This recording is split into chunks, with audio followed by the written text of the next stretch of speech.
জাহান্নাম থেকে নিজে আগে বাঁচেন, সন্তানকে বাঁচান, স্বামী স্ত্রী আপনার আহাল।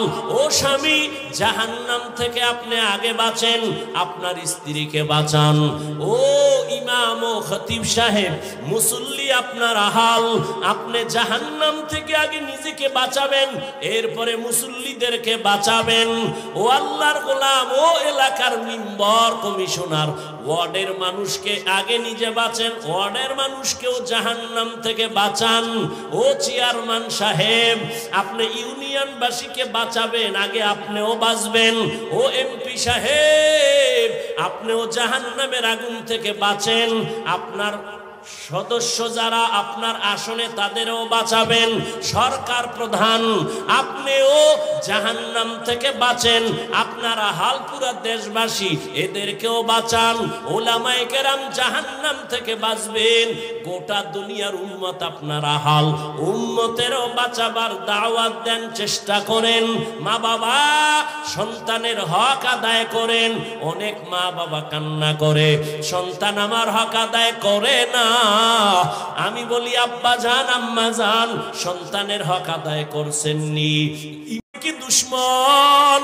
ওই সময় আমার কেউ নাই, বুড়ারা যারা ছিল আমার সবাই বিরোধিতা করেছে, যুবকেরা আমার উপকার করেছে। ও পীরগঞ্জের যুবক বলো, ১৫০০ বছর পরে তুমি যুবক হইয়া আমার নবীর আদর্শের কি উপকার করলা বলো রে বাবা। আজকে যুবক হইয়া তোমার জীবনটা কেন নষ্ট হচ্ছে, একটু কি চিন্তা করছো? আল্লাহ কুকুর শুয়োরকে আল্লাহ জ্ঞান দেয় নাই ভালো মন্দ যাচাই করার, আল্লাহ মানুষকে দিছে, কেন তুমি ভাবো না রে বাবা? ৪০ বছর পর্যন্ত তোমার চেহারাটা কখনো নষ্ট হবে না, অথচ মাত্র ২৫-৩০ বছর তোমার চেহারায় কেন আকর্ষণ নাই? তাকাইলে কেন মায়া লাগে না? তোমার চেহারায় কেন নূর নাই? দরওয়াজা জানালা বন্ধ করিয়া সারাটা রাত মোবাইল হাতে নিয়া কবিরা গুনা কবিরা গুনা কবিরা গুনা কইরা কইরা কাটাইছো। মাও জানে না, বাবাও জানে না, সবাইর দরজা বন্ধ রাখছো, কিন্তু আমার মাওলারে ফাঁকি দেওয়া যায় না। আমার আল্লাহ তো জানছে তুই রাতের বেলা কি অন্যায় করেছো। আল্লাহ বেজার হইয়া তোর চেহারার নূর নষ্ট করে ফেলেছে। শুধু কি তাই বাবা, ওরে ভালো করে বাসায় গিয়া গুগলে সার্চ দিয়া দেখিস, মোবাইল দেখলে তোর দেহের কি ক্ষতি হয়, ভালো করে লেখা আছে। এই মোবাইলের কারণে চোখের পাওয়ার নাই, তোমার হার্ট দুর্বল, ব্রেন দুর্বল, মাথা ব্যথা আগের তুলনায় বেড়ে গেছে, তোমার বুকে ব্যথা বেড়ে গেছে, কিডনির ক্ষতিও হচ্ছে, খবর নাই। এমন একটা সময় আসবে যদি ৬০ বছর বাঁচো, অর্ধেক চলে গেছে আর অর্ধেক বাকি। কিন্তু বাকি জীবন বাঁচার জন্য যেই পার্টসগুলো মেয়াদ থাকা দরকার, এই মেয়াদ আগে শেষ কইরা ফেলাইছো। কানের মেয়াদ নাই, চোখের মেয়াদ নাই, বাইসা থাকবি পঙ্গু হইয়া বাঁচা লাগবে। আমার চোখ থাকবে, পাওয়ার থাকবে না, হাত থাকবে, শক্তি থাকবে না, জীবন থাকবে, যৌবন তোমার থাকবে না। ওই সময় কান্না কইরাও কোনো লাভ হবে না, আপন কাউকে চোখের পানি মুছার জন্য পাশে পাইবা না। জিন্দেগি মে বন্দেগি তু কর নাহি, जिंदगी बे बंदगी शर्मिंदा है, जिंदगी बे बंदगी शर्मिंदा है। यहाँ हम सब मुसाफिर, दिल ना लगा, अहले दिल की नजर से रूह करता जा। यहाँ हम सब मुसाफिर, दिल ना लगा, अहले दिल की नजर से रूह करता जा। शाह दौलत सब फकीर गर नेक नेहे, शाह दौलत सब फकीर गर नेक नेहे। जिंदगी में बंदगी तू कर नहीं, जिंदगी में बंदगी तू कर नहीं, जिंदगी बे बंदगी शर्मिंदा है, जिंदगी बे बंदगी शर्मिंदा है, जिंदगी में बंदगी कुन बंदगी, बंदगी बे जिंदगी शर्मिंदगी। ओ अल्लाहर गोलाम, আল্লাহ বিবেক দিছে, একটু ভাবো। থানার আসামিরে পুলিশ বেতের বাড়ি দেয়, চোখে পানি নাই, আর কোরআনের বাগানে আইসা মানুষের দিল নরম, চোখে পানি, হাউমাউ করে কান্না করে। এটা চিন্তার বিষয়। এতগুলো মানুষ পীরগঞ্জের মাঠে যদি কোন দুনিয়ার টাকাওয়ালা জমা করতে চাইতেন, কত পেরেশানি তার নিতে হইতো। এই মানুষগুলো আনার জন্য, আসা যাওয়ার জন্য ফ্রি গাড়ি দেওয়া লাগতো, ঠিক নেই? আবার বসার জন্য ভিআইপি চেয়ার, ফাঁকে ফাঁকে নাস্তা, না হয় চেয়ারের বাড়ি। আবার এই মানুষগুলোকে নিয়ন্ত্রণের জন্য আবার কত পুলিশ, কত প্রশাসন। বিবেকওয়ালারা একটু ভাবো, এই পীরগঞ্জের মাঠে রাত্র 12টা, ঘুমের চিন্তা নাই, খানার চিন্তা নাই, মানুষগুলো নিজের পকেটে টাকা ব্যয় করে কেউ হাঁটিয়ে আসছে, বসার বিছানা নাই, মাটি আর কাদা বালুর মধ্যে বসে গেছি। বড় ছোট ভেদাভেদ নাই, কে মাওলানা, কে গায়রে মাওলানা, কে ধনী, কে গরিব, সব একাকার হয়ে পড়ছে। এতগুলো মানুষরে নিয়ন্ত্রণের জন্য একজন পুলিশও নাই, প্রশাসনের কেউ নাই, সব ময়দান চুপচাপ। মনে হয় যেন কি নেওয়ার জন্য আসছে, কি যেন হারায় ফেলছে, সব আওয়াজ বন্ধ। কেউ যদি টেলিফোন করে মোবাইলটা অফ করে রাখবে, রিসিভ করবে না। ও বাবার একটু ভাবো, এটা কেমন করে সম্ভব? ১৫০০ বছর আগে আমার মদিনাওয়ালা রসুলের আদর্শ মানার কারণেই সম্ভব। ইমামুল আউয়ালিন আল আখিরিন বহরে সদকা রহমাতাল লিল আলামিন সাইয়্যিদুল কাউনাইন খাতমুল মুরসালিন আখিরামত বুদে ফখরুল আউয়ালিন। মোনাজাত পর্যন্ত ধৈর্য হবে? আল্লাহ সবাইকে কবুল করেন। ও যুবক বাবারা, কথাগুলো একটু শক্ত বলি, কিন্তু মোহাব্বতের কোনো কমতি নাই। যদি একটা যুবক বইলেই ফালাও, হাফিজ ভাই একটু প্যান্ডেল ছাইরা নিচে আইয়াম গো, পাও দুইটা যদি ধরতেন আমরা নামাজ ছাড়তাম না, বল আমি লাভ দিয়া নিচে আসি। ও বাবা, জীবনটা এভাবেই চলে গেল, রাত নাই দিন নাই, পাগলের মতো সারা দেশে দৌড়াই। ফজরের পরে বয়ান, জোহরের পরে বয়ান, সারা জিন্দেগি কিসের রৌদ্র আর বৃষ্টি। পাও ধৈর্য ধৈর্য বয়ান করি, মনে হয় যেন তোমার টাকার কেনা আমি গোলাম। আবার ফাঁকে ফাঁকে মাপ চাই, কষ্ট পাই শুনি রে বাবা, মাফ কইরা দাও। আবার মোনাজাতেও ক্ষমা চাই। এত নরম হইয়া কেন বুঝাই? তুমি তো আমারে বেতন দাও না, বরং তুমি আমার বিরোধিতা করো, ফেসবুকে লেখো, ফাঁকে ফাঁকে গালি দাও, এরপরও একটা গালির জবাব দেই না রে বাবা। এর একমাত্র কারণ মদিনাওয়ালা নবীর আদর্শ কলিজায় লালন করি। আমার নবী আর আসবে না, এই উম্মতের নবীর আদর্শের বয়ান আলেমরাই করতে হবে। একটা মানুষ যদি দিনের লাইনে চলে আসে, জীবনের কষ্ট সার্থক হয়ে যাবে। ও পর্দার আড়ালের আম্মা জানেরা, বোনেরা, না খাইয়া কষ্ট করে আম্মা জান এই ঠান্ডার ভেতরে আপনারা কত কষ্ট করে আসছে। দেওয়ার মতো কিছুই নাই।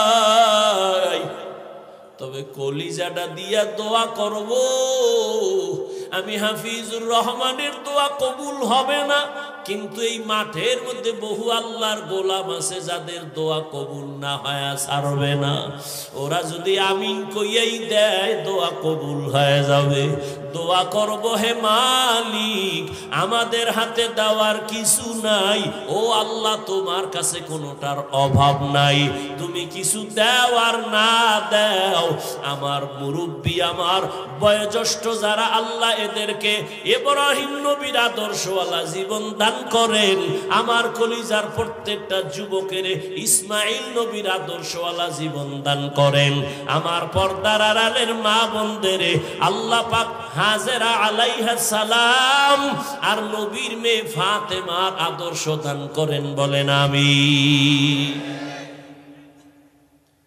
আল্লাহ শপথ করলেন এখানে না আরো অনেক জায়গায়, ওয়াত্তিন ওয়াজ্জাইতুন ওয়া তুরি সিনিন ওয়া হাযাল বালাদিল আমিন ওয়াস সামাই যাতিল বুরুজ ওয়াল ইয়াউমিল মাউউদ ওয়া শাহিদিন ওয়া মাশহুদ ওয়াদ দুহা ওয়াল লাইলি ইযা সাজা মা ওয়াদ্দাআকা রাব্বুকা ওয়া মা ক্বালা লা উকসিমু বিয়াউমিল কিয়ামাহ ওয়া লা উকসিমু বিন নাফসিল লাওয়ামা।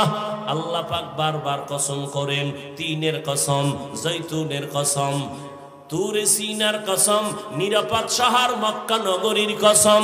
আল্লাহ কসম কেন করলেন তার সংক্ষিপ্ত জবাব, আল্লাহর সব কথাই সত্য গুরুত্বপূর্ণ, তবে যেই জিনিসের উপরে কসম করছেন ওই জিনিসটা বড় দামি বুঝাবার জন্য। দ্বিতীয়, কসমের পরে যে কথা বলবেন এই কথাগুলো অনেক দামি গুরুত্বপূর্ণ, এদিকে মানুষের অন্তর আকৃষ্ট করার জন্য। আল্লাহ বলেন ওয়াল আসর, আসরের শপথ, তার মানে আসর বড় দামি একটা সম্পদ। এই আসরটাকে যারা মূল্যায়ন করবে, কাজে লাগাবে, এরা দুনিয়ায় বাদশাহ, পরকালেও বাদশাহ। আসর বড় দামি একটা সম্পদ, জানি না ধৈর্য হবে কিনা, আল্লাহ তৌফিক দিবেন কিনা।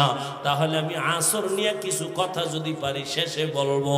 আল্লাহ কসম খাইয়া কি বলেন, ইন্নাল ইনসানা লাফি খুসর। কসমের পরের কথা গুরুত্ব আছে না নাই? কসমের কারণে তো গুরুত্ব বেড়ে গেল, কিন্তু আল্লাহ পাকের কুদরত, আবার আল্লাহ তাকিদ দিলেন ইন্না, নিশ্চয়ই, একটা না, আবার তাকিদ দিলেন লাফি, লাম তাকিদ, অবশ্যই সব মানুষগুলো জাহান্নামে যাবে। ইন্নাল ইনসানা, আল্লাহ বলেন সব মানুষ লাফি খুসর, জাহান্নামে যাবে। কসম খাইলেন, দুইটা তাকিদ দিলেন, এরপরে বললেন দুনিয়ার সব মানুষগুলো জাহান্নামী। আল ইনসানের আলিফ লাম ইস্তিগরাকি, একজন মানুষও বাদ নাই। বাংলাদেশের সব মানুষ জাহান্নামী, আমেরিকার সব মানুষ জাহান্নামী। আল্লাহ কসম খাইয়া বলছেন, দুইটা তাকিদের সিল লাগায় বলছেন নিশ্চয়ই সব মানুষগুলো জাহান্নামী। সন্দেহ আছে? এর দূর হইনা বাড়ি গেলে উপায় কি? যে আল্লাহ কসম খাইছে, দুইবার তাকিদ দিছে, সব মানুষ জাহান্নামী, তার ওয়াজ হইনা লাভ কি? বাড়িল কথা শেষ। কিন্তু নামের ব্রেক লাগানো আছে, ইল্লা, সব মানুষ জাহান্নামে যাবে, কিন্তু 4 গুণওয়ালা মানুষ জাহান্নামে যাবে না। আবার ওদিকে নবী কি কইছে, কুল্লু উম্মতি ইয়াদখুলুনাল জান্নাহ, সব উম্মতেরা জান্নাতি। তাহলে বিড়ি টানলে আর অসুবিধা কি? নবী কইছে সব উম্মত জান্নাতে যাবে। নবী কয় আমিও কিন্তু নামের ব্রেক লাগায় দিছি, সব উম্মত জান্নাতে যাবে, কিন্তু আমারে যারা মানে না তারা জান্নাতে যাবে না। আল্লাহ বলেন সব মানুষগুলো জাহান্নামে যাবে, কিন্তু 4 গুণওয়ালা মানুষ জাহান্নামে যাবে না। মোনাজাত দিয়ে দিমু, অনেকে তো ইশারায় বলতেছে দেওয়ার জন্য। হ্যাঁ, এই যে বলছি উঠবেন না, কাউকে উঠতেও দিবেন না, জায়গা ধোয়াই হালাইবেন, উঠতে গেলে আস্তে শোয়াই দিবেন, ঘুমা। আচ্ছা, আপনাদের দীর্ঘ টাইম বসার অভ্যাস না থাকলে ভিতরে ঢুকছেন কেন বলেন তো? কত আল্লাহর বান্দারা এই যে চারিদিকে দাঁড়ায় আছে, এভাবে আপনিও বাইরে দাঁড়াইতেন, ফাঁকে ফাঁকে বিড়ি টানতেন, আবার আইতেন, ও শুনতেন, ঝামেলা হইতো না। ভিতরে ঢুইকা কত সাদা দাড়িওয়ালা মুরব্বী আলেম ওলামা বসা, এদের ডেঙ্গিয়ে জুতা দুইটা হাতে লয়ে যাইতেছেন, আপনার ভয় লাগে না? আপনি ভিতরে ঢুকলেন কেন? আপনাদের মতো মানুষের জন্য তো ওই মাদ্রাসা কমিটিওয়ালারা মাইক লাগাইছে বাইরে, যেন বিড়িও টানা পারে, বয়ানও শুনতে পারে। নাহলে বাইরে মাইক দেওয়ার তো কোনো দরকার আছে না। বাইরে মাইকগুলি দেওয়াই তো লইছে গাঞ্জাখোর বিড়িখোরের লেগে। এটি নামাজ পড়ে না, ফজরও নাই, জোহরেও নাই, আসরেও নাই, মাগরিবও নাই, এশাও নাই, বয়ান শুনি আর বিড়িটা নেই। আল্লাহ হেদায়াত দান করুন।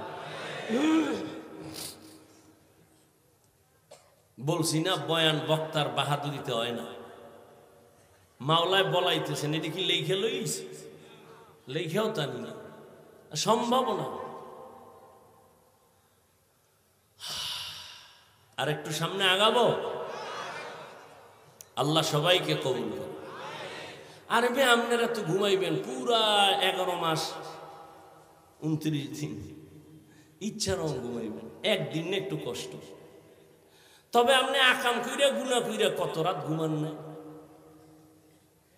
আর একটু দিনের কাছে মাওলায় নিয়ে এসে পাগল হয়ে গেছে ঘুমানোর জন্য। খোদায় ঘুম না দিলে কেমনে ঘুমাইবেন? আল্লাহ এ ময়দানকে কবুল করে।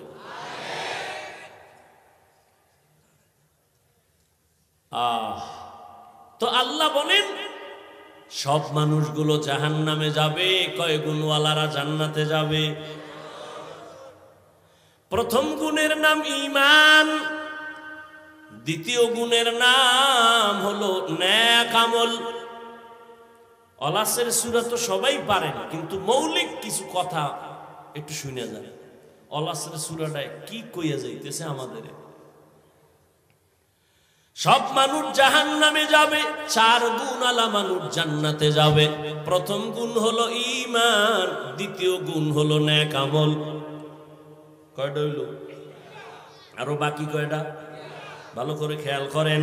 বাকি 2 গুণের প্রথমটা হলো ঈমান ও আমলের দাওয়াত, অন্যকে দেওয়া। 4 নাম্বার গুণ, যারা ঈমান আমলের বিরোধিতা করে তাদের বাধা দেওয়া। বাধা দিতে গেলে বিপদ আসবে, ধৈর্য ধারণ করা। তার মানে সহজ কথা, ঈমান আমলের দাওয়াত দাও, এর নাম তা'মুরুনা বিল মা'রুফ, অন্যায়ের বাধা দাও, ওয়া তানহাউনা আনিল মুনকার। এবার ভাগ করতেছি। 4 গুণের প্রথম 2টা ঈমান আর নেক আমল, এই 2টা গুণ হলো আল্লাহর হক। কার হক? বাকি 2টা গুণ হলো বান্দার হক। আল্লাহর হকে যদি ত্রুটি থাকে, আল্লাহ বলেন আমি মাফ করব, কিন্তু বান্দার হক যদি ত্রুটি করো, বান্দা যদি ক্ষমা না দেয়, আমি আল্লাহ ক্ষমা দিব না। সূরা আসর থেকে কি জানলেন? যাদের ঈমান আছে, নেক আমল করেন, এখনো কিন্তু জান্নাত রেডি না, আরো কয় গুণ বাকি। ঈমান আনছেন, নেক আমল করেছেন, মাত্র 2টা আল্লাহর হক, আরো 2টা গুণ আপনার বাকি আছে। ঈমান আমলের দাওয়াত অন্যকে দিবেন, যারা উল্টা পাল্টা করে বাধা দিবেন, ন্যায় ভালো কাজের আদেশ দিবেন, অন্যায় বাধা প্রদান করবেন অন্যকে। এখন দাওয়াত দিবেন, তাও সিস্টেম আছে।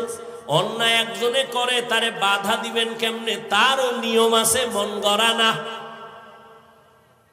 এলাকায় কোনো এক বুজুর্গ আইছে, ঘাড়ের উপর একটা থাপ্পড় দিয়ে যদি কোন কেউ হুজুর জিকির টিকির ঠিক মতো করেননি, এটা আদব হবে? আদব হবে না। একজনে অন্যায় করে, লাঠি নিয়ে আগে ফিডাফিডি শুরু করবেন, ইসলাম এটাকে বলে না। ইসলাম বলে শাসন করো, শোষণ করবা না। শাসন করার নাম ইনসাফ, শোষণ করার নাম জুলুম। ও স্বামী,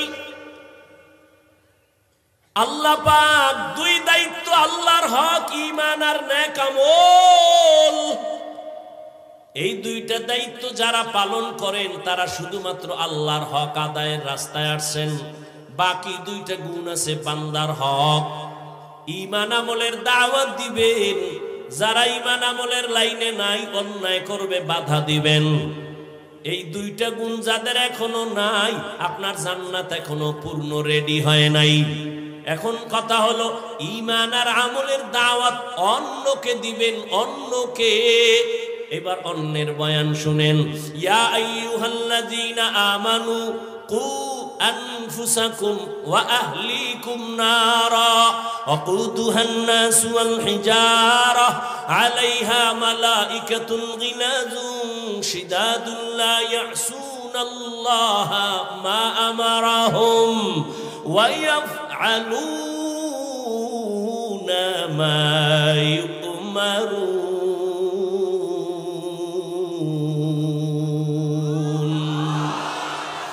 কালামে জিন্দা কুরআনে হাকিম হিকমতে উলায়া জালাস্তু কাদিম। আল্লাহ কয়, মুমিন জাহান্নামের আগুন থেকে নিজেকে বাঁচাও, তোমার আহালকে বাঁচাও। ওয়াল আসরে সূরার আলোচনাগুলো শুনেন। জাহান্নাম থেকে নিজেকে বাঁচাও, এটা এক নাম্বার দায়িত্ব। দ্বিতীয় দায়িত্ব তোমার আহালকে বাঁচাও। তৃতীয় দায়িত্ব তোমার সমাজের বাঁচাও। 4 নাম্বার দায়িত্ব উম্মতের বাঁচাও। এবার কে কারা হাল? সন্তান মা বাবার হাল। ও মা বাবা, জাহান্নাম থেকে নিজে আগে বাঁচেন, সন্তানকে বাঁচান। স্বামী স্ত্রী আপনার আহাল। ও স্বামী, জাহান্নাম থেকে আপনি আগে বাঁচেন, আপনার স্ত্রীকে বাঁচান। ও ইমাম ও খতিব সাহেব, মুসল্লি আপনার আহাল। আপনি জাহান্নাম থেকে আগে নিজেকে বাঁচাবেন, এরপরে মুসল্লিদেরকে বাঁচাবেন। ও আল্লাহর গোলাম, ও এলাকার মেম্বার, কমিশনার, ওয়ার্ডের মানুষকে আগে নিজে বাঁচেন, ওয়ার্ডের মানুষকেও জাহান্নাম থেকে বাঁচান। ও চেয়ারম্যান সাহেব, আপনি ইউনিয়নবাসীকে বাঁচাবেন, আগে আপনিও বাঁচবেন। ও এমপি সাহেব, আপনিও জাহান্নামের আগুন থেকে বাঁচেন। আপনার সদস্য যারা আপনার আসনে তাদেরও বাঁচাবেন। সরকার প্রধান, আপনিও জাহান্নাম থেকে বাঁচেন। আপনারা হালপুরা দেশবাসী, এদেরকেও বাঁচান। ওলামায়ে কেরাম জাহান্নাম থেকে বাঁচবেন। গোটা দুনিয়ার উম্মত আপনারা হাল, উম্মতেরও বাঁচাবার দাওয়াত দেন, চেষ্টা করেন। মা বাবা, সন্তানের হক আদায় করেন। অনেক মা বাবা কান্না করে, সন্তান আমার হক আদায় করে না। আমি বলি, আব্বা জান, আম্মা জান, সন্তানের হক আদায় করছেননি? ঈমান আমল নিজে আনছেন, সন্তানের দাওয়াত দিছেননি? ও স্বামী, ঈমান আমল আনছেননি আর স্ত্রীকে দাওয়াত দিছেননি? কয় দেওয়ার রাস্তাই তো নাই, বিয়া করছি ডানা কাটা ভরি। এইরকম এক ভেজাল লাগিয়ে গেছে। বাঘের বাচ্চা, যারে শয়তান ভয় পায়, 27 বছরের যুবক, ওমরের আদালতে বাবাই গিয়া দাঁড়ায় বলে, আমার সন্তান আমার হক আদায় করে না। ওমর তো ওমর, কথার আগে তরবারি রেডি। তুমি ছেলের বিরুদ্ধে বিচার দিলা, ছেলে কই? কয় বাড়ি। না, আমি বাদী আর বিবাদী দোনোজন লাগবো, ডাকাও। ছেলেরে ডাকাইছে, তুই বাবার হক আদায় করো না কেন? ও কাঁপতেছে আর কয়, খলিফাতুল মুসলিমিন, বেয়াদবি মাফ করবেন, আমার কি কথা বলার অনুমতি আছে? কয় আছে, বলো। বলে, আমার হক আব্বার উপরে, আমার মা বাবার পক্ষ থেকে কি আমার উপরে কোনো হক আছে? বলে আছে। জানতে পারি? বলে পারো। ওমর বলে, 1 নাম্বার হক বলবো? এরে আব্বা জান, আম্মা জান, 1 নাম্বার আপনার হক, ভালো মা একজন ঘরে আনবেন। কি মা? ভালো মা কই পাবেন? বলে পার্কের গোড়ায়। হ্যাঁ, শহরে বাজারে দেখো নারীদের ঢল, পর্দাবিহীন তারা করে ঝলমল, অন্যকে তার দিকে আশিক বানায়, অন্যকে তার দিকে আশিক বানায়। দেশটায় আজি ধ্বংস নারীর বেপরদায়, সবার মুখে একই আওয়াজ হায় হায় হায়। এরে আল্লাহর বান্দা ভালো করে বুঝো, ওমরে ফারুক বলেন 1 নাম্বার হক ভালো মা ঘরে আনবে। ছেলে ডাক দিয়ে কয় খলিফাতুল মুসলিমিন, আমার আব্বাই হক আদায় করে নাই, ভালো মা ঘরে আনে নাই, ডানা কাটা ভরি নিয়ে আসছে। ডানা কাটা ভরির মানে কি? ও ঘরে আইয়া শুধু ডানা কাটবে। ঘরের মধ্যে আইয়াই কয় তোর বাবার ব্যবহার ভালো না, ডানা খারাপ, এটারে বাদ দে। কিছুদিন পরে কয় তোর মায়ের ডানাও ভালো না, বাদ দে। কয় করুমুখী, কয় শহরে ফেলাট ল। ফেলাট লইয়া শ্বশুর শাশুড়ি বাদ লইয়া গেছে ফেলাটে। এবার ছেলে একদিকে, বউ আর একদিকে দৌড়ায়। কিছুদিন খাইয়া এবার বউ কয় তোর ডানাও খারাপ, তোর কল্লা আর ডানা কাইটা আমি হিজরত করা শুরু করলাম। ঠিক নি?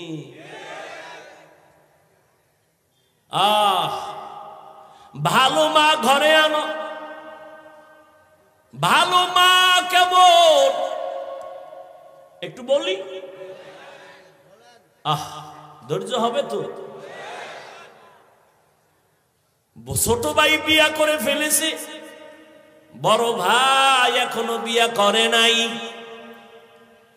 ছোট ভাই একদিন ডাক দিয়া কয় ও মিয়া ভাই, আপনি বিবাহ করেন না কেন? কয় মাইয়া ভাই না। দেশে কি মাইয়ার অভাব? কয় যেমন মাইয়া চাই তেমন পাই না। খুব যুবকেরা শুনিস, তোকে কপালে বিয়া নাই।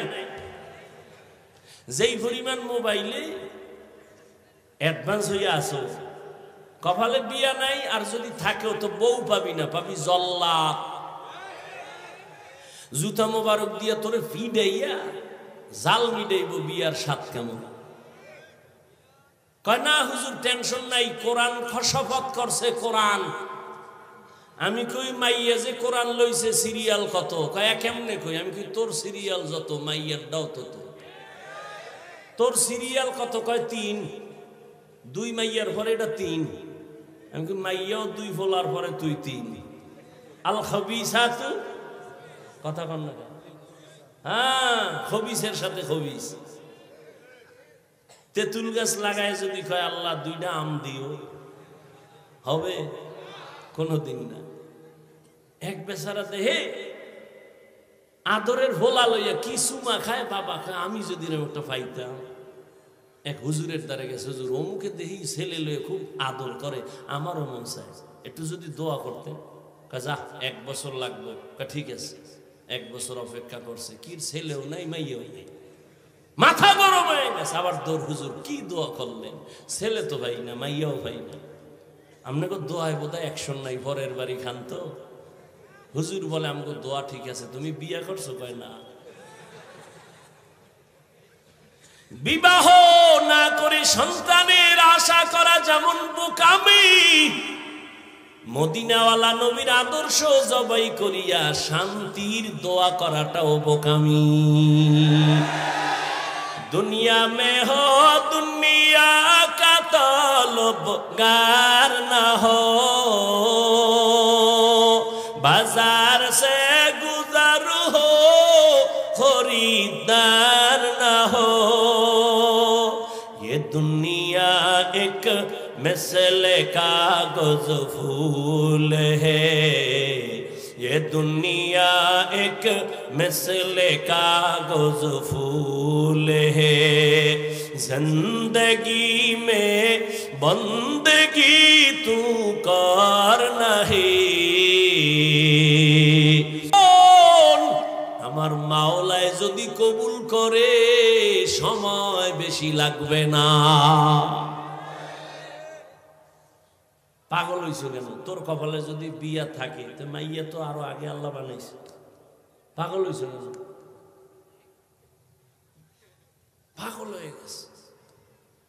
মায় কয় তোরে কোটিপতির সুন্দরী আনিয়ে দেবো, কেন আমার ফেতনি বালা, আমার কোটিপতি লাগতো না। এরপরে কি করছে? ওটারে পাওয়ার জন্য আর একজনের জবাই করছে। জবাই করে পরিণাম ফল কি হইল? মাইয়াও জেলে, এই ফোলাও জেলে, শেষ ফল ফাঁসি। কি হইল? এখন কি দুনিয়া সেই অ্যানালগ আছে নাকি? 5 বছর আগে অন্যায় করেছে, একটা মাইয়ার সাথে প্রেম করে মাইয়াটারে কোনো এক স্বার্থে বইরা মেরে ফেলছে। জামালপুর বিশাল একটা অন্ধকার রাতে ধান খেতে কেউ নাই, 5 বছর পরে আসামি ধরা, আদালতে হাজির। এই তোর কথা আছে কোনো?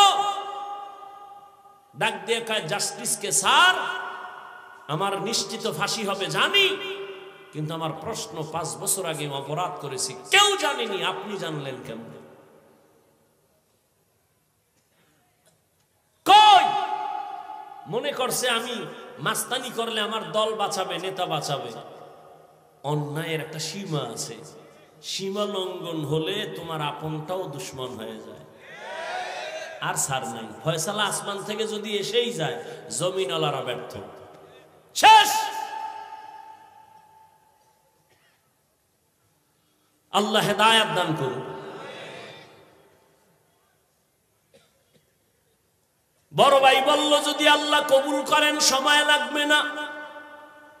এই বইলা বড় ভাই ধৈর্য ধারণ করেছে, আর নামাজ পড়ে আল্লাহর কাছে দোয়া করেন, ও আল্লাহ তুমি আমার জীবনের ফুলের বাগান সাজাবার জন্য একটা নেককারিনী মেয়ে আমারে দিয়া দাও। দোয়া চলতেছে, অন্যদিকে খবর আসছে পাশের এক এলাকায় এক বুজুর্গ আল্লাহওয়ালা আছেন, মানুষ তার থেকে দোয়া নেয়। দৌড়ায় গেল, ফজরের নামাজ পড়লো, সালাম দিয়া বলেন হযরত আমি আপনার একটু নেক দোয়া নিতে আসছি, দোয়া করেন। ও বাবা বিয়া করছুনি? কয় না। কেন করো না? তোমার ভাই কয়জন? এইজন। কয় ছোট ভাই কি করে? কয় বিবাহ করে সন্তান হয়েছে। তুমি কেন করো না? বড় ভাই 2 ফোঁটা চোখের পানি ছেড়ে কয় হুজুর আমি এমন একটা মেয়েকে বিয়া করতে চাই যেই মেয়েটা আমার হাত ধইরা জান্নাতের দিকে নিয়ে যাবে। হবে কিনা জানি না, তবে আমার মাওলার কাছে দোয়া ফেরত যাবে না, চোখের পানি ফেরত যাবে না। হঠাৎ মসজিদের মধ্যে হুজুরে বসে বসে এই ভাইয়ের সাথে কথা বলে, জানালার বাইরের থেকে একটা আওয়াজ আসতেছে, কচি কণ্ঠে একটা কন্যা সালাম দিছে, আসসালামু আলাইকুম হযরত কেমন আছেন? আমি এই এলাকার এক গরিবের কন্যা সন্তান, আপনার একটু দোয়া নেওয়ার জন্য আসছি। অনেকে দোয়া চায়, আমিও দোয়া চাই। কি দোয়া চাও মা? বয়স কত? এত। কয় তোমার বিবাহ হয়েছে কিনা? কয় না। কেন তোমার বিয়া হয় না? বয়সের সীমানা তো পারায়া যাচ্ছে।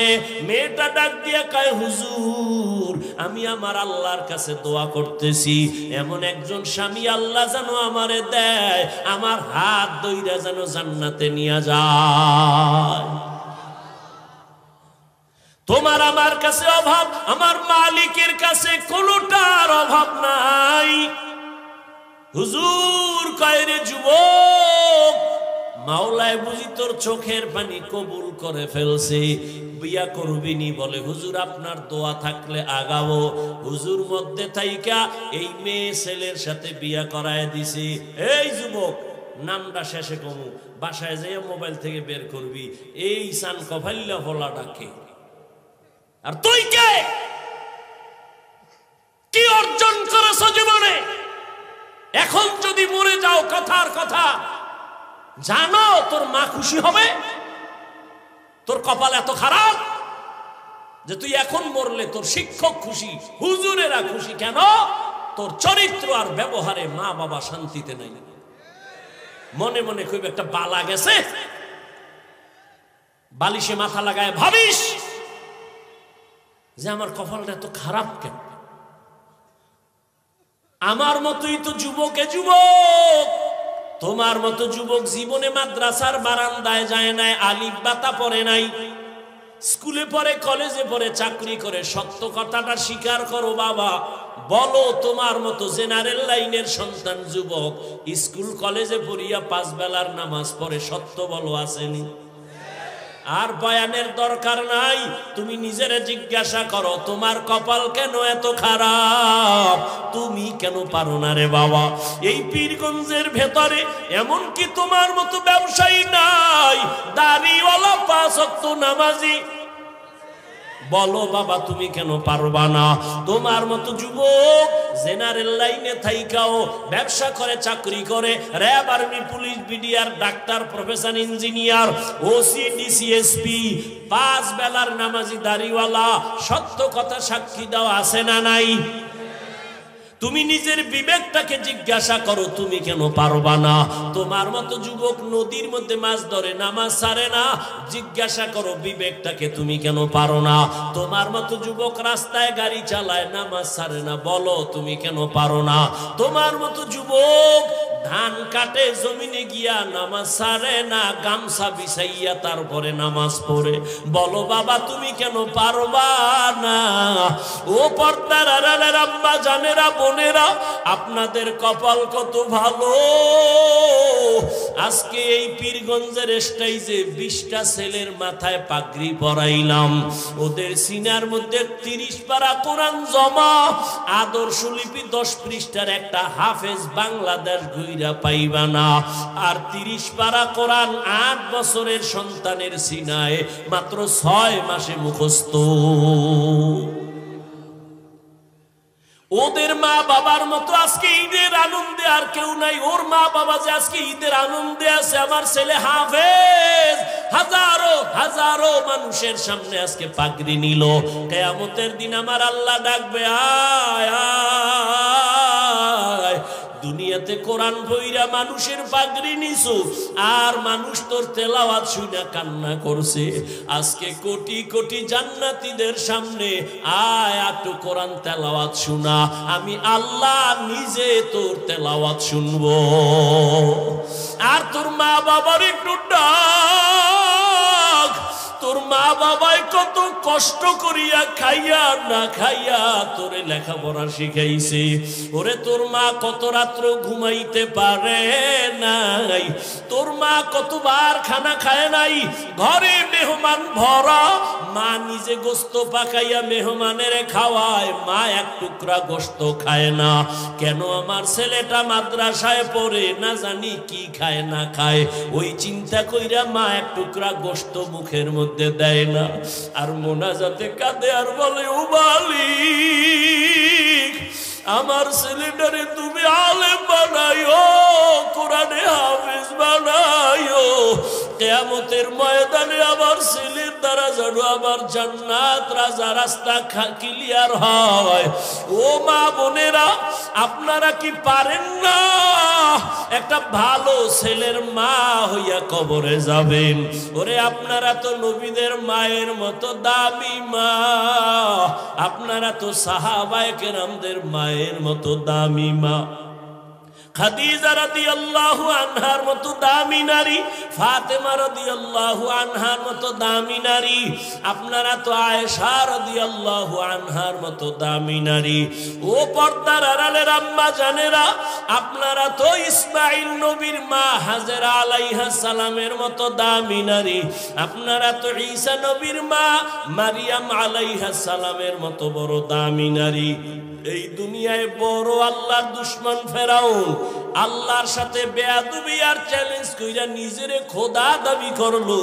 জানা থাকলে একটু বলেন আপনারা, সেই বেঈমানের ঘরে তার স্ত্রীকে? ও পর্দার আড়ালের আম্মা জান, ওই বেঈমানের ঘরে আসিয়া কেমন স্ত্রী, আল্লাহর এমন আশিকা, এমন জাকেরা, এমন শাকেরা।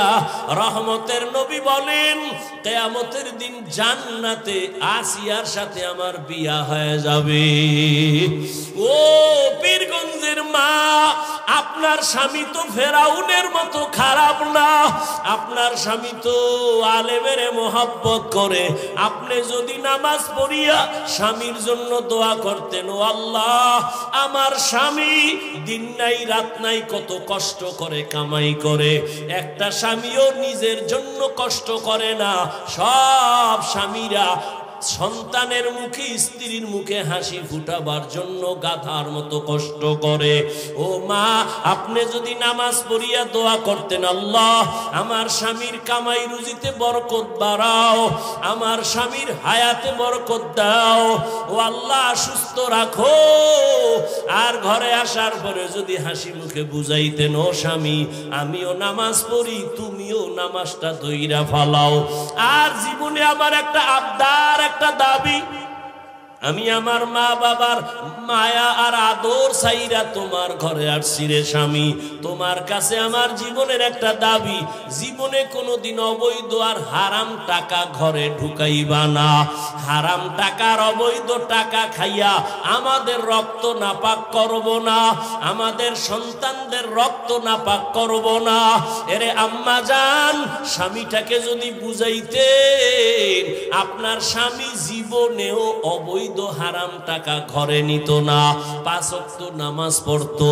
ও আম্মা জানেরা, আপনার মতো কত মা এখনো খুঁজলে পাবেন, নামাজ ছাড়ে না, বেপরদায় চলে না, মোবাইলে চরিত্র বিক্রি করে না, স্বামীর মাল হেফাজত করে। আপনারা কেন পারবেন না? এখনো কি তওবা করবেন না রে মা? কয়দিন আর দুনিয়াতে বাহাদুরি করবেন? সময় আছে, তওবা করে নেন। আপনার সন্তানটারে ডাক্তার বানাইয়েন, আপনার সন্তানটাকে ইঞ্জিনিয়ার বানাবেন, ধন্যবাদ, দোয়া করি। আপনার সন্তানকে প্রফেসর বানাবেন, আলহামদুলিল্লাহ। তবে আমার দাবি, আপনার সন্তানটারে বেয়াদব বানাইবেন না। আপনার সন্তান কোনোদিন যেন মা বাবার সাথে বেয়াদবি না করে, কোনোদিন শিক্ষকের সাথে যেন বেয়াদবি আচরণ না করে। আপনার সন্তান কোনোদিন যেন আলেমদের সাথে বেয়াদবি না করে। তাহলে ডাক্তার হলেও আপনার জীবন সফল, ইঞ্জিনিয়ার হলেও জীবন সফল।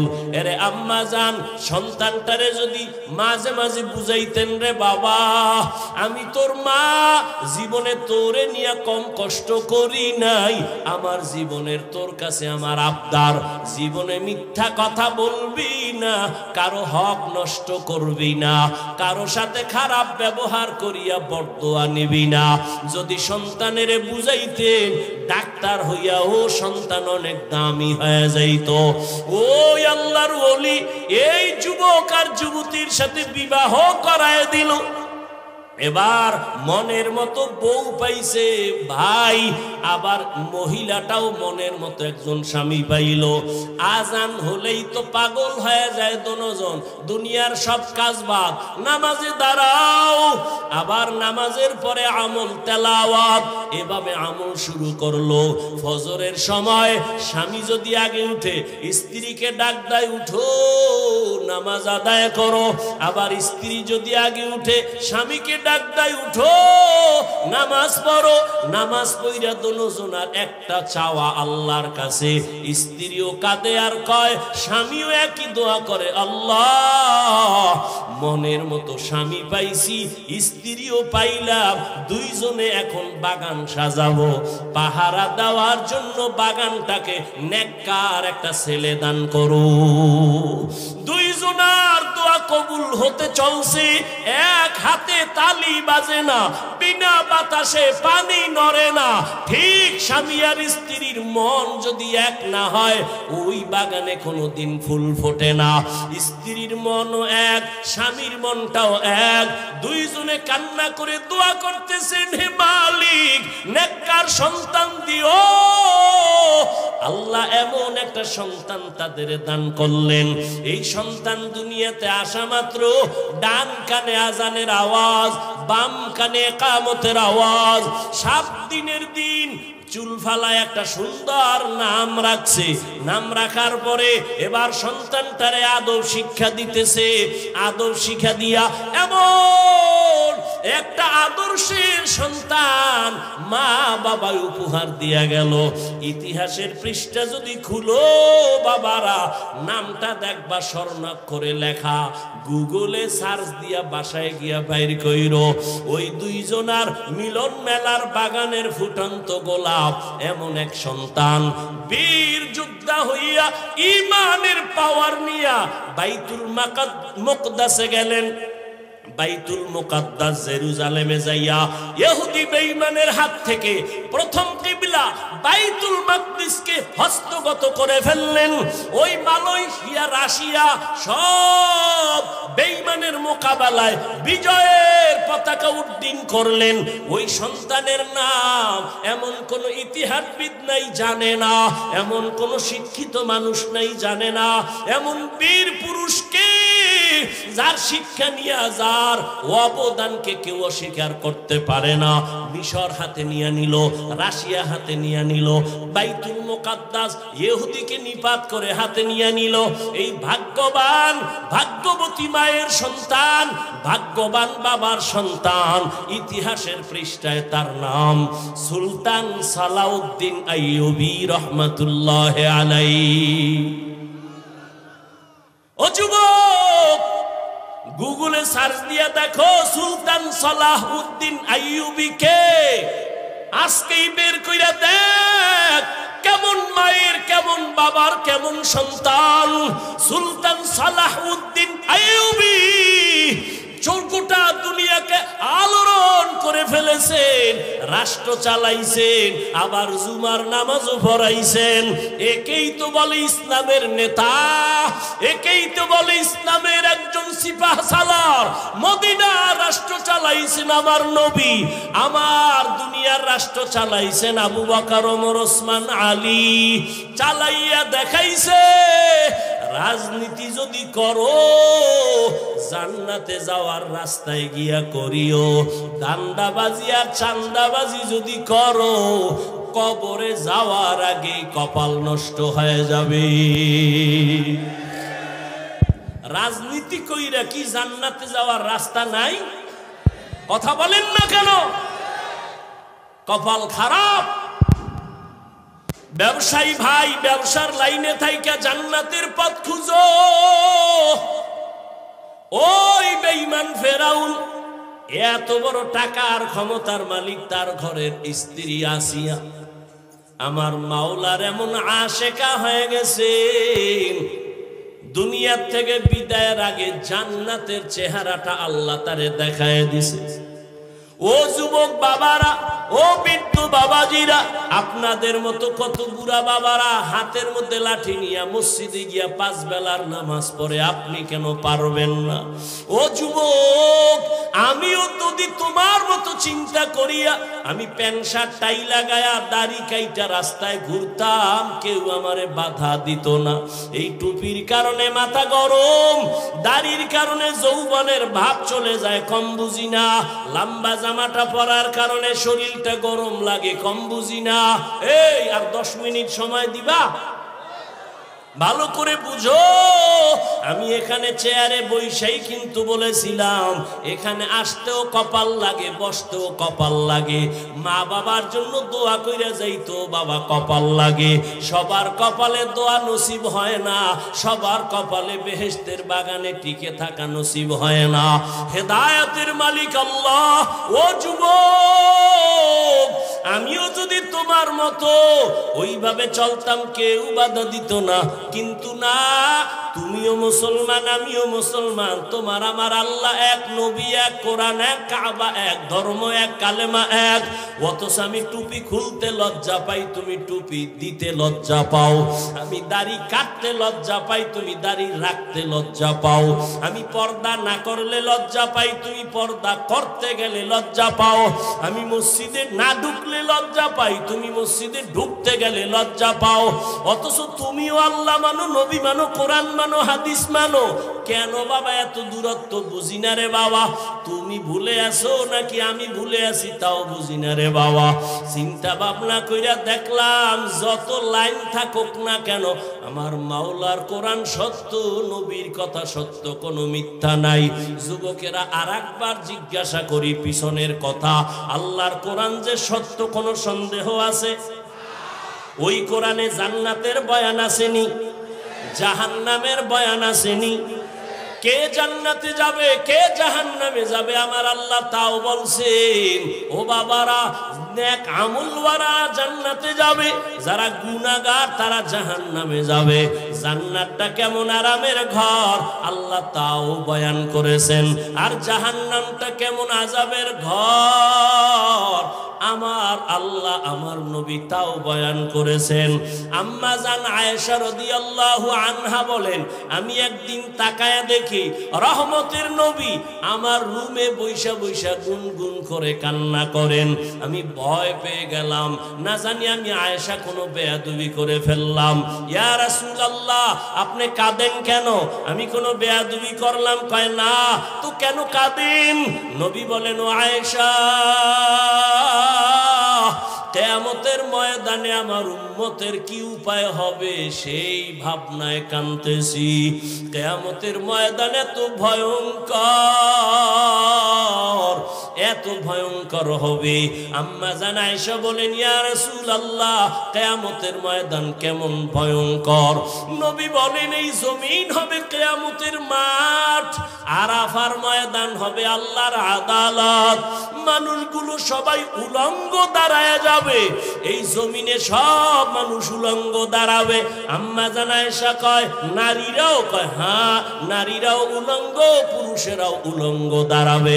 আম্মা জান বলেন, ও নবী, একজনে কি আর একজনারে দেখা লজ্জা পাবে না? নবী কাঁদেন আর বলেন, আয়েশা,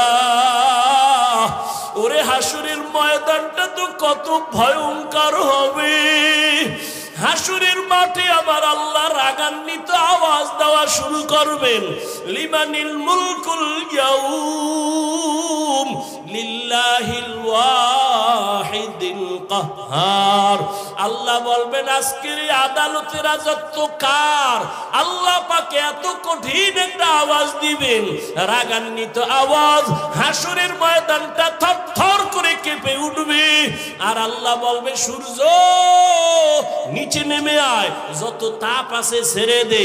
নবী বলেন, সূর্যের গরমে জমিনটা মাটি থেকে তামা হয়ে যাবে, মানুষ দাঁড়াইতে পারবে না। সূর্যের গরমে মাথার মগজগুলো ভাতের মারের মতো ফুটবে।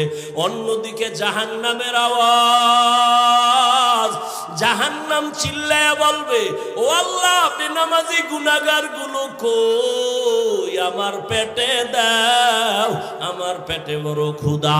নবী বলেন, আয়েশা, আল্লাহ তখন বলবে, জাহান্নাম একটু অপেক্ষা কর, আমি এখন আদালতে বসছি, বিচারটা শেষ করিয়া নেই। জাহান্নামকে থামানো যায় না, সামনের দিকে আসতেছে, এমন বেশি আওয়াজ দেয়, জাহান্নামের গরমের হাওয়া আসতেছে। আল্লাহ কয়, ও ফেরেশতারা, আর দেরি করিও না, ওরে শিকল দিয়ে বেঁধে নাও। আমার নবী যখন দেখবে, নবী বলেন, আমি দেইখা আমি আত্মহারা হয়ে যাব। অন্য নবীরা কান্নায় বিভোর, আমি আমার মালিকের কুদরতি মাকামের মধ্যে সেজদায় পড়ে যাব, কান্না শুরু করব, আল্লাহ জাহান্নামের ফিরাও, আমার একটা উম্মত যেন জাহান্নামে না যায়, তো আমি জান্নাতে কিন্তু যাব না। আল্লাহ তখন বলবেন, নবীজি আপনি মাথা উঁচু করেন, কাঁদিয়েন না, আমি আপনার কাদার জন্য আপনাকে বানাই নাই, আপনাকে খুশি করব। নবী বলেন, আল্লাহ তখন বলবে, ফেরেশতা ৭০,০০০ শিকল ওই জাহান্নামের গলায় লাগাও, পেছন দিকে টাইনা রাখো, সামনে যেন আসতে না পারে। ৭০,০০০ শিকল লাগাইয়া এক এক শিকলের গোড়ায় ৭০,০০০ ফেরেশতা ধরিয়া রাখবে, কিন্তু রাখতে পারবে না। জাহান্নাম কঠিন একটা আওয়াজ দিবে, বারবার আল্লাহর আদালতের দিকে যাইতে চাইবে। শেষ পর্যন্ত নবীজির কান্না দেইখা আল্লাহ বলবে ফেরেশতা দিকে আসো। আল্লাহ নিজের কুদরতি হাতে একটু পানি দিয়া বলবে জাহান্নামের গায়ে ছিটাইয়া দাও। জাহান্নামের গায়ে পানিটা ছিটাইয়া দেওয়া মাত্র জাহান্নাম দ্রুত গতিতে পেছনে ভাগতে শুরু করবে। ফেরেশতারা বলবেন আল্লাহ, যেই জাহান্নামকে শিকল লাগাইয়া ধরে রাখতে পারি না, এমন কি বরকতের একটু পানি দিলা, জাহান্নাম এখন পিছনে দৌড়ায়। এই পানি কি বরকতের জমজমের পানি, না আবে হায়াতের পানি, না কাউসারের পানি, নাকি দুনিয়ার কোন পাহাড়ের পানি, না সমুদ্রের পানি? আল্লাহ বলবেন ফেরেশতা, এই পানিটা জমজমের পানিও না, কাউসারের পানিও না, আবে হায়াতের পানিও না, দুনিয়ার কোন নদীর পানি না। এই পানি আমার মায়ার নবীর গুনাহগার উম্মতের চোখের পানি। দুনিয়াতে আমার মায়ার নবীর উম্মতেরা গুনার কথা স্মরণ করে কান্না করেছে। কত আল্লাহর বান্দারা রাতের বেলা ঘুমায় না, কাঁদে যায় নামাজ বিছাইয়া, আর বলে আল্লাহ, জীবনে তো কম নামাজ ছাড়লাম না, কম দাড়ি কাটলাম না, বেপরদায় কম চললাম না। ও আল্লাহ, দুনিয়াতে সূর্যের গরম সহ্য করতে পারি না, কবরে গেলে জাহান্নামের গরম কেমনে সহ্য করব? একটা মশার কামড় সইতে পারি না, কবরে কেমনে আযাব সহ্য করব? দুনিয়ার গরম বড় কঠিন, জাহান্নামের গরম কেমনে সহ্য করব? আল্লাহর বান্দা কান্না করেছে। ওই চোখের পানি আমি তো ওয়াদা দিছি আমার নবীর মাধ্যমে, যারা জাহান্নামের আযাবের ভয় এক ফোঁটা চোখের পানি ফেলে কান্না করবে, আল্লাহ নবীর মাধ্যমে ওয়াদা করেছেন জাহান্নামের আগুন তার জন্য হারাম করে দিবেন। ও আল্লাহর বান্দারা, ও বাবাজিরা, ও মা বোনেরা, ও বৃদ্ধ বাবাজি, যুবক বাবারা, এত গুনাহ করার পরেও দেখো আজকে চোখে তোমার আমার পানি নাই। অথচ জান্নাতের টিকিট পাইয়া আবু বকরের চোখে কান্না, ওমরের কান্না, উসমানের কান্নার আওয়াজ। তোমার আমার সেই হিসেবে তো গলায় রশি লাগায় কান্না উচিত, অথচ চোখে পানি নাই। মনে কইরো না তোমার কপাল ভালো, বরং গুনার কারণে আল্লাহ বেজার। পাথরের থেকেও তোমার আমার দিলটা শক্ত হয়ে গেছে, চোখে পানি আসে না। ওরে চোখের পানি ছাড়া জাহান্নামের আগুন নিভানো যাবে না। এখনো যদি মনে চায়, আল্লাহর নবী বলেন জাহান্নামের ভয় নিয়ে 2 ফোঁটা চোখের পানি সারিয়া কান্না করিও। এই ময়দানে কত আল্লাহর গোলাম আছো, আজকে তুমি এতিম, মা নাই, বাবাও নাই, এতিমের মতো। ওই মা বাবার দাপট না জীবনে কত দেখাইলা। একদিন মা চইলা গেছে, বাবাও গেল, তুমিও একদিন চলে যেতে হবে। ওই মা বাবার পাইবা না। ওই মা বাবা এখান থেকে অনেকে আবার বাসায় যাইয়া মা বলে ডাকবে, বাবা বলে ডাকবে। মা বাবা দরজা খুলবে, যার মা নাই তার কলিজাটা ছিঁড়িয়া যাবে। ও আল্লাহর বান্দারা, ওই মা বাবার চোখের পানি আর দোয়া ছাড়া এই চেয়ারে বসতে পারি নাই। ওই মা বাবার চোখের পানি দোয়া ছাড়া তুমিও টাকার মালিক হইতে পারো নাই, বাড়ি গাড়ির মালিক হইতে পারো নাই, সম্মানের চেয়ার পাও নাই। ওই মা বাবার জন্য 2 ফোঁটা চোখের পানি ছাড়িয়া কি দোয়া করতে পারবা না? যেই মা বাবা তোমার আমার জন্য এত চোখের পানি ফেললেন, এখনো 2 ফোঁটা চোখের পানি ছেড়ে তওবা করো।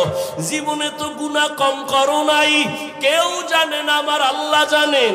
মা বাবাই যদি আমার তোমার গুনার খবর জানতেন, লজ্জায় আমাদের কাছে আসতেন না, ঘর থেকে তাড়াইয়া দিতেন। আল্লাহ কত দয়া করছেন, তওবার আহ্বান করতেছেন। জীবনের গুনাহ থেকে ক্ষমা চাও, আল্লাহর কাছে তওবা করো। বাবা, মরিয়া গেলে যাব, হায়াতের মালিক, রিজিকের মালিক, ইজ্জতের মালিক আমার আল্লাহ। আর নামাজ ছাড়বা না, দাড়ি কাটবা না, বেপরদায় চলবা না, মা বাবার সাথে বেয়াদবি করে বরদোয়া নিবা না, ওলামায়ে কেরাম শিক্ষক মুরব্বীদের সাথে বেয়াদবি করে বরদোয়া নিবা না। তওবা করার মতো যদি কারো অন্তর তৈরি হয়, মুনাফিকি যদি অন্তরে না থাকে, 2 হাত আমার আল্লাহকে দেখাইয়া দাও। আয় আল্লাহ হাতগুলো কবুল করে নেন, তওবা কবুল করে নেন, তওবার উপরে মজবুত হইয়া চলার মতো তৌফিক দান করেন আমিন। আলহামদুলিল্লাহি রাব্বিল আলামিন ওয়াসসালাতু ওয়াসসালামু আলা সাইয়্যিদিল আমবিয়াই ওয়াল মুরসালিন ওয়া আলা আলিহি ওয়া আসহাবিহি আজমাইন ইয়া আরহামার রাহিমিন ইয়া আরহামার রাহিমিন ইয়া আরহামার রাহিমিন রব্বিরহামহুমা কামা রাব্বায়ানি সগীরা। ও দয়ার মালিক, কুদরতের নজর দিয়া তাকায়া দেখেন কত উলামায়ে কেরামরা হাজির, কত ব্যবসায়ী চাকরিজীবী সাদা দাড়িওয়ালা হাজী সাবরা হাজির, পর্দার আড়ালে কত মা বোনেরা হাজির, আমার কলিজার কত যুবক কত ছাত্র ভাইরা হাজির। দুনিয়ার বাড়িওয়ালাদের দরজাগুলো বন্ধ, আপনার রহমতের দরজা তো বন্ধ নাই। ও আল্লাহ, আমরা শয়তানের ধোকায় পড়ে আপনার নাফার